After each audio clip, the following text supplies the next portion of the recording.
Olá, neste vídeo trago duas sugestões de livros sobre xadrez que cobrem desde as regras básicas para quem precisa aprender para jogar e quer jogar suas primeiras partidas, mas não sabe nada ainda. Então o primeiro livro é esse aqui, Xadrez Básico, que é de autoria do Dr. Orfeu Gilberto D'Agostini, que foi um médico e jogador de xadrez. E esse livro aqui, ele é antigo, existem edições mais novas, mas o conteúdo é basicamente o mesmo. Aí o livro ele tem esse conteúdo aqui, que tem os capítulos dele.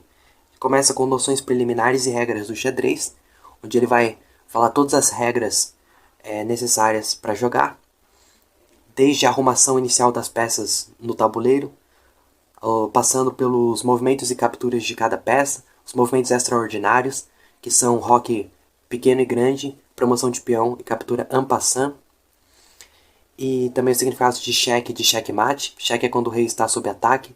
Checkmate é quando o rei está atacado e é impossível de sair desse ataque. Aí o lado que deu checkmate ganhou a partida, né? E o lado que levou checkmate perdeu a partida. Também os casos de empate, né? Os casos possíveis de empate. No xadrez, o mais simples é o empate por comum acordo. Um dos jogadores oferece empate, o outro aceita. Aí a partida termina empatada. Então tudo que qualquer pessoa precisa saber para jogar, começar a jogar xadrez, tá nesse primeiro capítulo aqui. E aí a partida de xadrez ela é dividida em fases, né? Tem a abertura, o meio-jogo e o final.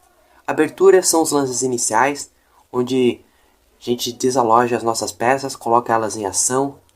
Na maioria das vezes coloca o rei em segurança por meio do roque, esconde o rei, né?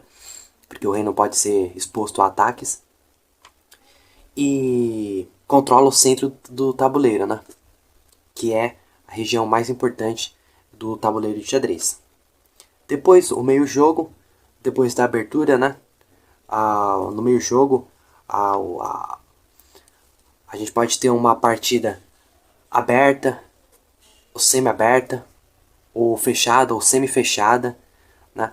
É muito influenciado pela estrutura de peões, que pode dar mais ou menos liberdade para os jogadores. E aí cada posição tem suas ideias típicas, né? Mas entra aí também a criatividade de cada jogador no meio-jogo para construir o seu plano que vai ser seguido ali em busca da vitória, né? Seja pressionar a posição até conseguir uma vantagem material, o ganho de peças, né? Ou simplificar a posição para cair num final vencedor, um final que esteja ganho, que seja só converter esse final numa vitória, realmente. E o final é a fase da partida de xadrez no qual a maioria das peças já foram trocadas, já saíram do tabuleiro, o material, a quantidade de peças no tabuleiro encontra-se reduzida. Os reis ganham muito mais atividade, porque na abertura e no meio jogo, os reis eles têm que ficar escondidos. O rei ele é mais um atrapalho do que outra coisa, né? Agora nos finais, como muitas peças já foram trocadas, é mais seguro ativar os reis, colocar os reis em jogo. E aí os reis começam a participar de fato da partida, escoltando os peões em busca da promoção, né, por exemplo. E também nos mates elementares, os reis eles são utilizados para aplicar checkmate no rei adversário e finalizar a partida, né? Então, tudo isso são características dos finais. Aí, a gente tem que começar a estudar xadrez pelos finais. A primeira fase da partida é a abertura, depois meio jogo, depois o final. Só que pode parecer uma ideia lógica seguir a mesma ordem no nosso estudo do xadrez, mas isso não é uma boa ideia. Não existe isso de, vou começar estudando aberturas pra ficar bom, aí quando eu tiver bom em aberturas vou estudar meio jogo, depois vou estudar finais. Não é assim que funciona. Porque as aberturas são os primeiros lances da partida. Então, teoricamente, todas as peças, ou pelo menos a maioria delas, ainda se encontra sobre o tabuleiro. Porque não deu tempo de trocar peças ainda. Então, as aberturas elas são muito complexas, elas têm muitas variáveis. E as aberturas, muitas são decoradas. Mas se for para decorar, em vez de entender, não vale a pena. Então, o objetivo é entender. Mas para entender a abertura, elas são muito complexas. Então, por isso, a gente não deve começar estudando elas. Meio jogo, mesma coisa, eles podem se desdobrar de um milhão, não, infinitas maneiras, né? O meio jogo. Agora, os finais. Então, a gente deve começar estudando os finais, né? Que são que nos ajudam a progredir, a melhorar o nosso jogo em geral. Então ele tem aqui o próximo capítulo, o segundo do livro, é sobre os finais, no qual ele fala dos mates elementares, né, que são aquelas situações na qual um dos lados, brancas ou pretas, tem só o rei, e o outro lado tem o rei e mais algumas peças. E aí para ele poder dar checkmate e ganhar a partida, precisa ter pelo menos um rei e uma dama, ou um rei e uma torre, ou um rei e 2 bispos, ou um rei e um bispo e um cavalo. E aí, e cada uma dessas situações é possível forçar o checkmate no adversário. E esse capítulo ensina como, cada um desses casos. Também ele traz finais de reis e peões, né? No qual a promoção de peão é o objetivo. Aí ele fala da regra do quadrado, conceito de oposição, os finais de torre também, as posições de Philidor e tudo mais. Tá tudo nesse capítulo. Depois elemento de combinação. As combinações são os golpes do xadrez, né? As combinações são sequências de lances que ao final resultam numa vantagem imediata para o jogador que aplicou a combinação. Ou a tática, né? Que são quase sinônimos, são termos intercambiáveis aí. Diferentemente da estratégia, que está relacionado com o jogo posicional, né? Que são planos a longo prazo, digamos assim, que tem a ver com melhorias graduais no posicionamento das peças, ativando as peças, né? Colocando as peças em casas onde elas exerçam o máximo de ação possível e acumulando pequenas vantagens posicionais.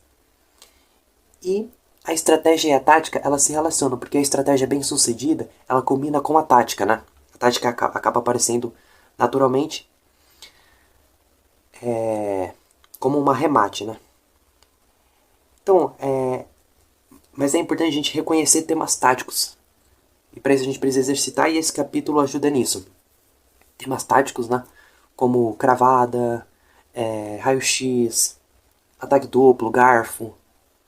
Tudo isso e mais outros temas são abordados nesse capítulo para facilitar o reconhecimento quando eles aparecem em partidas reais, né? E também para a gente saber como aproveitar as oportunidades, né? Não só reconhecer, mas aproveitar.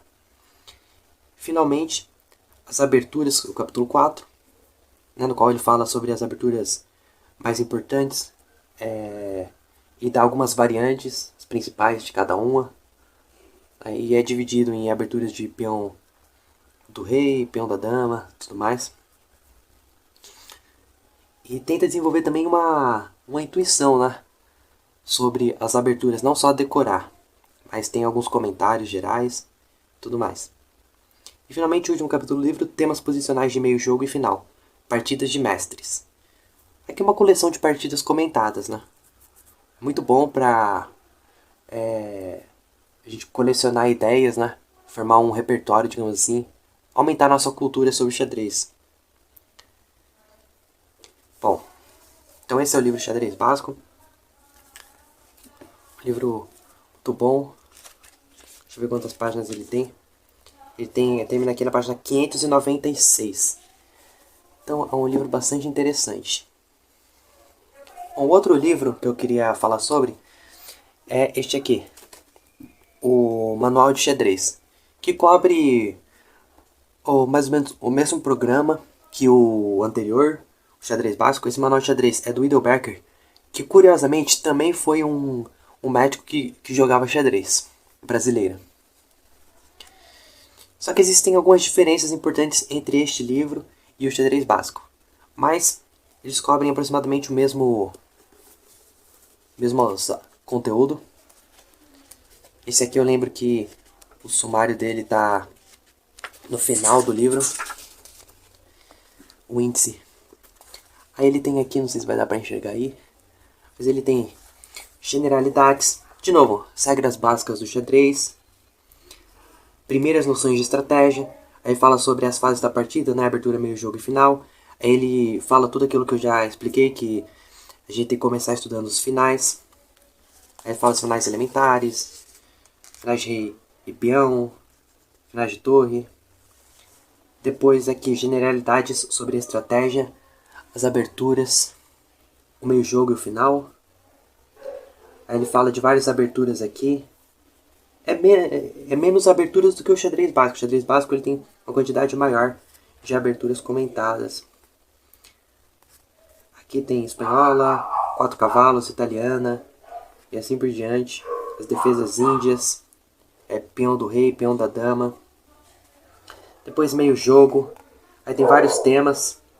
A teoria da simplificação do Capablanca, né? Que é trocar peças nossas mal colocadas ou menos ativas por peças bem colocadas e mais ativas, transferindo as nossas debilidades para o adversário. E depois os finais. Os finais de torre estão aqui, na verdade, nessa parte do livro. Depois partidas breves, miniaturas, né? É que ele fala do mate do louco, mate do pastor, mate do legal, que são aqueles checkmates bem rápidos, né? E como evitá-los. Depois, partidas mais famosas do mundo, as imortais. Tem aquela sempre viva, que é o Andersen Keseritsky, eu acho, né? Andersen do Fresney também. Depois partida da ópera, o Morph contra o Duque e o Conde. E outras aqui. Muito importantes, né? Conhecer essas partidas. Mais partidas ainda. Aqui, Capablanca, Lasker, Alekhine. Mais partidas do Petrosian.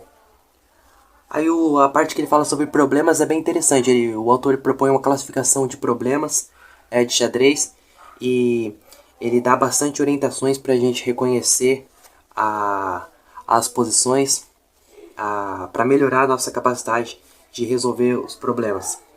E em uma parte de destaque do livro é a grande quantidade de curiosidades, uma parte bem recreativa, com bastante anedotas também do mundo do xadrez, curiosidades, que são coisas que refrescam o nosso interesse pelo jogo, né? E nos dão combustível para continuar querendo estudar e conhecer mais sobre, de forma lúdica, né?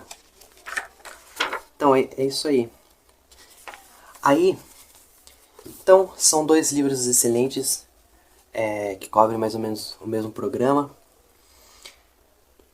Então esse livro aqui, o Xadrez Básico, acredito que ele seja mais detalhado em alguns aspectos. Só que o Manual de Xadrez ele tem mais entretenimento.